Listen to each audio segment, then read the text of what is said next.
হুড়মুড়িয়ে ভেঙে পড়ল সৌরবিদ্যুৎ চালিত নির্মীয়মান জলাধারের ছাদ। আর এই ঘটনাকে কেন্দ্র করে বেশ চাঞ্চল্য ছড়িয়েছে গোটা এলাকা জুড়ে। নির্মীয়মান জলাধারার পাকার ছাদ ভেঙে পড়ার ঘটনাটি ঘটেছে মাথাভাঙ্গা 1 ব্লকের হাজরাহাট 2 গ্রাম পঞ্চায়েতের মাথাভাঙ্গা রেল স্টেশন সংলগ্ন এলাকায়। জানা গিয়েছে, এলাকাবাসীর দাবি মতো 20 দিন আগে জলাধার নির্মাণের কাজ শুরু হয় ঠিকাদারি সংস্থার তরফে। কিন্তু এদিন শ্রমিকরা সেই নির্মীয়মান জলাধারের ছাদের শাটারিং এর বাঁশ সরাতেই হুড়মুড়িয়ে ভেঙে পড়ে সেই ছাদ। এলাকার পঞ্চায়েত সদস্য স্বামী শ্যামল বর্মনের দাবি, নিম্নমানের সামগ্রী দিয়ে কাজ করার ফলেই ছাদ ভেঙে পড়ার মতো ঘটনাটি ঘটেছে। এলাকার উপপ্রধান হাসেম আলী জানান, বিষয়টি শোনার পর আমরা ঘটনাস্থলে যাই। সেই ভেঙে পড়া ছাদ নির্মাণ সহায়কের তত্ত্বাবধানে নতুন করে করার নির্দেশ দেওয়া হয়েছে। আচ্ছা, পূর্ব খাটেবাড়ি 230 নম্বর বুথে একটা সোলার পাম্প তৈরি হচ্ছে। সেখানে দেখা গেল যে ভেঙে পড়ছে, চালু হওয়ার আগে ভেঙে পড়ছে। বিষয়টা কি? বিষয়টা হচ্ছে, আমরা তো অঞ্চলের এনএসকে বলছিলাম যা কাজ হবে কাজটা যাতে ভালো হয়। তো আমরা শেষে দেখলাম অঞ্চল নেতৃত্বকে আমরা জানানো হয়েছি। কয়দিন আগে কাজটা শুরু হয়েছিল? 20 দিন 22 দিন হলো। 22 দিনের মাথায় সে ছাদটা ভেঙে যায়। মানে সামনে কত রূপ ছিল?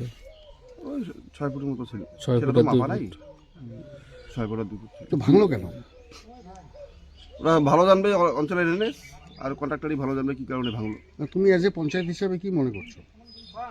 কাজের তো একটু কাজ দুর্বল করার জন্যই তো মনে হয় ভাঙছে। মানে কাজের মান খারাপ হওয়ার জন্যই মনে হয় ভাঙছে।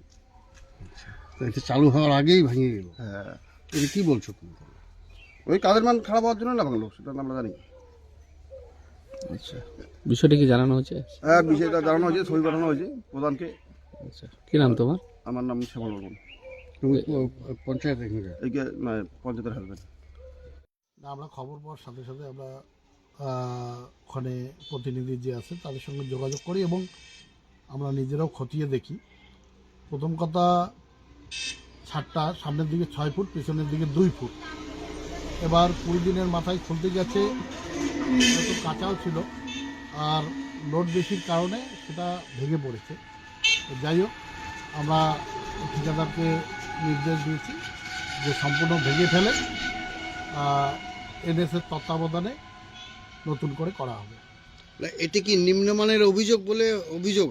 না না, নিম্ন মানে মানুষ তো বলতেই পারে, কারণ যেহেতু 20 দিনের মাথায় খুলেছে তো সেই জন্য একটু কাঁচাও ছিল। আর দ্বিতীয় কথা হলো 3 একের ভাগ দিয়ে করেছে। আমরা ওখানে তত্ত্বাবধানে আমরা কিন্তু ছিলাম, তো 3 একের ভাগ দিয়ে করেছে। তারপরে আমরা সিমেন্ট কোম্পানিকেও জানিয়েছি যে কী কারণে ভেঙে ফেলো। তারাও বলেছে যে তারা আসবে, পরীক্ষা নিরীক্ষা করবে।